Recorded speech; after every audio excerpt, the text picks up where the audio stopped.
अस्सलामुअलैकुम and welcome to online info corner. I hope आप सब बिल्कुल ठीक होंगे।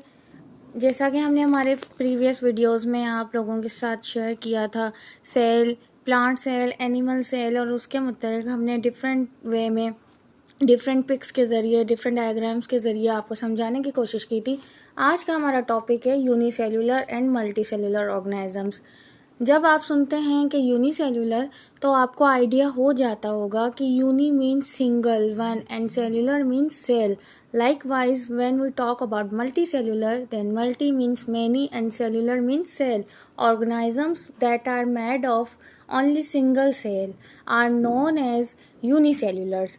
On the other hand, organisms which are made up of more than one cell or multi-cells that are called multicellular organisms. Unicellular organism की तरफ देखते हैं हम, तो इसमें ये शो हो रहा है आपको unicellular organisms are usually found in water, ponds, lakes, rivers and sea and on moist areas like tree trunks and in the soil. मतलब यूनिसेल्युलर ऑर्गेनिजम्स जो हैं वो पानी या नमी वाले एरियाज़ में ज़्यादा रहते हैं और वो अपने ज़िंदगी के तमाम एबिलिटी टू, देखें इधर लिखा हुआ है unicellular organisms have the ability to perform all the necessary life process for survival such as moving about, feeding and respiration. इसका मतलब ये है कि उनकी डाइजेशन, रेस्पिरेशन, मूविंग, फीडिंग, सब कुछ जो है वो एक सेल के अंदर ही रहती है। लेकिन जब अगर हम बात करें मल्टीसेल्युलर की, तो multicellular organisms have different type of cell to perform different and specific functions. Multi और सेलुलर्स में ये नहीं होता कि तमाम सेल्स के जो फंक्शंस हैं वो एक ही सेल करें, नहीं, हर सेल का एक अलग फंक्शन होता है। Unicellular organisms are similar in size and also lack the organised structure of cells. जैसा कि वो एक सेल के बने हुए होते हैं इसलिए उनकी साइज़ बहुत छोटी होती है और जो उनका स्ट्रक्चर होता है वो भी ऑर्गेनाइज्ड नहीं होता, क्योंकि एक सिंगल सेल पे बना हुआ है इसलिए उनका स्ट्रक्चर ऑर्गेनाइज्ड नहीं होता। ये बात आप अपने माइंड में रखिएगा। अगर कोई आपसे क्वेश्चन करे कि why the structure of unicellular is not organised, ठीक है ना, तो आपको ये आंसर आना चाहिए कि as they are unicellular that's why the structure of their cell is not organised. अगर हम बात कर लें कि यूनिसेल्युलर ऑर्गेनिजम्स में पैरामेशियम और अमेबा दो ऐसे एग्जाम्पल्स हैं जो यूनिसेल्युलर एनिमल्स हैं। क्लेमेडोमोनास एंड यूग्लिना दो ऐसे एग्जाम्पल्स हैं जो कि प्लांट की कैटेगरी में फॉल करते हैं। जैसा कि यूनिसेल्युलर ऑर्गेनिजम्स जो हैं वो सिंगल सेल के बने हुए हैं इसलिए उनको जो है लेस एनर्जी चाहिए होती है सरवाइव करने के लिए। लेकिन अगर हम मल्टी सेल्यूलर की बात करें तो मल्टी सेल्यूलर ऑर्गेनिजम्स जो बिगर इन साइज होते हैं देन यूनिसेल्युलर ऑर्गेनिजम्स के, तो उनको एनर्जी भी ज़्यादा रिक्वायर होती है। मल्टी सेल्यूलर ऑर्गेनिजम्स की तरफ अगर हम आएँ और देखें तो इसमें ये है कि they are bigger in size than unicellular. Being multicellular each type of cell has a special job to do, this makes the cell more organised. Multicellular cell को जो है, ऑर्गेनिज्म को जो है, क्या चीज़ें जो उन्हें ऑर्गेनाइज्ड बनाती है, तो हियर इज़ द आंसर कि जैसा कि वो मल्टी सेल्यूलर हैं तो उनके हर सेल की एक स्पेसिफिक जॉब है करने के लिए, जिसकी वजह से उनका स्ट्रक्चर भी ऑर्गेनाइज्ड होता है और वो बिगर इन साइज़ भी होते हैं, उन्हें एनर्जी भी ज़्यादा रिक्वायर्ड होती है। और उसके अलावा जो ऑर्गेनिजम्स हैं मल्टी सेल्यूलर ऑर्गेनिजम्स, उनके एग्जाम्पल्स दिए हुए हैं कि वो वाटर में भी पाए जाते हैं as well as on the land, वो लैंड पर भी पाए जाते हैं। वाटर में हाइड्रा और फिश, ये दो एग्जाम्पल्स आपको दिए गए हैं। लैंड पर आपको मिल जाएगा fern, coconut tree for multi cellular plants, उसका एग्जाम्पल्स ये रहे आपके सामने। और एनिमल्स के एग्जाम्पल्स हाइड्रा और ईगल ये रहे, ये एग्जाम्पल्स हैं इनके। अब बात करते हैं कि अगर यूनिसेल्युलर ऑर्गेनिज्म में एक ही सेल होता है तो वो अपने सारे फंक्शंस को परफॉर्म कैसे करता है, हम थोड़ा सा समझने की कोशिश करते हैं इधर कि इनमें एक ही सेल जो है वो परफॉर्म करता है लाइफ की तमाम एक्टिविटीज़ को इस तरीके से कि उसमें जो सेडोफोडिया है वो हेल्प करता है फीडिंग में। उसके अलावा जो फूड वैक्यूल है वो एक्ट करता है एज अ स्टोमक और कैरीज आउट डाइजेशन, ठीक है। उसके अलावा सेडोफोडिया जो है सोडोफोडिया वो also help in locomotion. Breathing is, जो ब्रीथिंग होती है उनकी वो take place by the diffusion through the body surface. उसके अलावा अगर हम रिमूवल ऑफ वेस्ट की बात करें कि वो कहाँ से रिमूव होता है, कैसे रिमूव होता है, तो वो होता है by the bursting of the food vacuole. और इनमें जो एक्सेसिव वाटर है वो रिमूव होता है बाय द कॉन्ट्रैक्टाइल वैक्यूल। अब आप इसमें कुछ पॉइंट्स याद रखिएगा, जैसा कि सोडोफोडिया हो गया, उसके अलावा हो गया हमारे पास कॉन्ट्रैक्टाइल वैक्यूल हो गया, फूड वैक्यूल हो गया।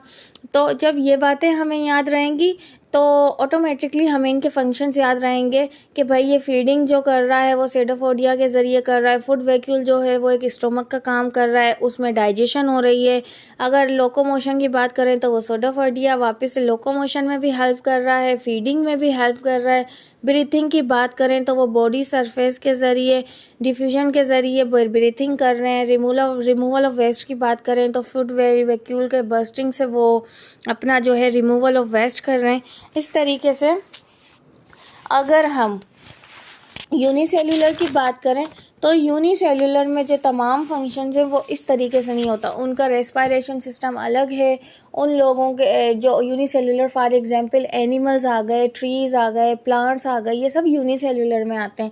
हमारा रिप्रोडक्टिव सिस्टम अलग है, सर्कुलेटरी सिस्टम अलग है, डाइजेस्टिव सिस्टम अलग है, रेस्पिरेटरी सिस्टम अलग है, और इन सब सिस्टम्स के लिए डिफरेंट ऑर्गन्स हैं, उसके साथ साथ डिफरेंट सेल्स हैं। फाइन। इसके बाद अगर हम बात करें टिश्यूज़ एंड ऑर्गन पर, तो इधर देखें सेल्स से टिश्यूज़ कैसे बनते हैं और टिश्यूज़ का क्या काम होता है। वो यहाँ पर आपको एक ब्लॉक नज़र आ रहा होगा, ये कॉलम, ये देखिए, my body consist of 20 different type of cells, some common cells are known as, मतलब एक ह्यूमन बॉडी जो है वो 20 डिफरेंट टाइप्स ऑफ सेल्स से बनी हुई होती है। अब नर्व सेल जो है, नर्व सेल का ये काम है कि वो बॉडी में मैसेजेस लेकर जाती है। मसल सेल हैं तो वो मसल्स के मूवमेंट में, उनके कॉन्ट्रैक्शन में हेल्प करते हैं। रेड ब्लड सेल हैं तो वो पूरी बॉडी को ऑक्सीजन प्रोवाइड करते हैं। उसके अलावा यहाँ पर हम आ जाते हैं इस कॉलम की तरफ, ये देखें, cell of the same type working together to perform the same job make up a tissue, मतलब तमाम सेल जो एक जैसे हों, जो एक ही फंक्शन करें, वो मिलकर बनाते हैं टिश्यूज़ को। और एनिमल्स और plants are made up of different tissues performing different functions. Animal और प्लांट्स जो हैं वो डिफरेंट टिश्यूज़ के बने हुए हैं और डिफरेंट फंक्शंस को परफॉर्म करते हैं, क्योंकि ये मल्टी सेलुलर ऑर्गेनिजम्स हैं। ये बात आप माइंड में रखिएगा, इसलिए इनके मल्टी सेल्स होते हैं, मल्टी फंक्शंस होते हैं, जो कि डिफरेंट वे में की होते हैं। उसके बाद अगर हम बात करें एनिमल टिश्यूज़ की और प्लांट टिश्यूज़ के एग्जांपल्स की, एनिमल टिश्यूज़ में आपके सामने आ रहा है एपिथेलियल टिश्यू, जो कि हमारे protect the structure beneath it, जो इसके नीचे प्रोटेक्ट करता है किसको, स्ट्रक्चर को, लेयर को, स्किन को डैमेज होने से बचाता है। मसल टिश्यूज़ की बात करें तो वो कॉन्ट्रैक्शन में हेल्प करता है। इसी तरीके से अगर प्लांट टिश्यूज़ की बात करें तो प्लांट टिश्यूज़ में है एपिडर्मल टिश्यूज़। एपिडर्मल टिश्यूज़ क्या करते हैं, वो प्रोटेक्ट करते हैं प्लांट्स को against injury and prevent it from drawing. क्या मतलब कि एनिमल्स, प्लांट सेल में जो एपिडर्मल टिश्यू है, उनका बहुत इम्पोर्टेंट काम है। उनका क्या काम है कि वो प्लांट को ड्राई होने से, सूखने से बचाते हैं। और उसके साथ साथ क्या करते हैं, अगर वो ड्राई हो गए तो वो इंजर्ड हो जाएंगे, वो डेड हो जाएंगे। इसलिए एपिडर्मल टिश्यूज़ जो हैं, एपिडर्मल टिश्यूज़, ये आप कंफ्यूज ना होएगा, एपिथेलियल टिश्यूज़ एनिमल्स में होते हैं, एपिडर्मल टिश्यूज़ जो होते हैं वो प्लांट्स में होते हैं। तो वो प्लांट्स को ड्राई होने से बचाते हैं, उसको इंजर्ड होने से बचाते हैं। उसके अलावा अगर हम बात करें फोटोसिंथेटिक टिश्यूज़ की, तो फोटोसिंथेटिक टिश्यू से तो हमारे माइंड में सिंपल एक आइडिया क्लियर हो जाता है कि वो फोटोसिंथेसिस के make food for the plant through photosynthesis. बहुत सिंपल सी एक बात है कि फोटोसिंथेसिस के अमल में वो लोग मदद करते हैं। इसी तरीके से प्लांट टिश्यूज़ जो हैं, एनिमल टिश्यूज़ जो हैं, उनके डिफरेंट डिफरेंट काम होते हैं, उन सब के डिफरेंट फंक्शंस होते हैं। इसीलिए एनिमल्स और प्लांट्स को जो मल्टी सेल्यूलर ऑर्गेनिज्म कहा जाता है। और उसके अलावा एपिडर्मल टिश्यू का की अगर हम मज़ीद बात करें तो एपिडर्मल टिश्यूज़ में क्या आता है, रूट्स, स्टेम, लीव्स, ये इन सब चीज़ों को कवर करके रखती है और प्लांट्स को प्रोटेक्ट करती है। फाइन, इसलिए इसको कहा जाता है कि ये प्रोटेक्ट करती है, प्रिवेंट करती है प्लांट को ड्राई अप होने से। आई होप सो आज के जो लेक्चर है वो आपको समझ में आया होगा। आपको बहुत सिंपल और इजी करके समझाया गया था। अगर आपके फिर भी मज़ीद कोई क्वेश्चंस हो तो वो आप हमसे वीडियो में नीचे कमेंट्स में पूछ सकते हैं, और आप इस वीडियो को काइंडली दूसरों के साथ भी शेयर करें। हो सकता है किसी को इससे कोई हेल्प हो जाए और घर बैठे आप कुछ अच्छा सीख लें। अपना ख्याल रखिएगा। अल्लाह हाफिज़।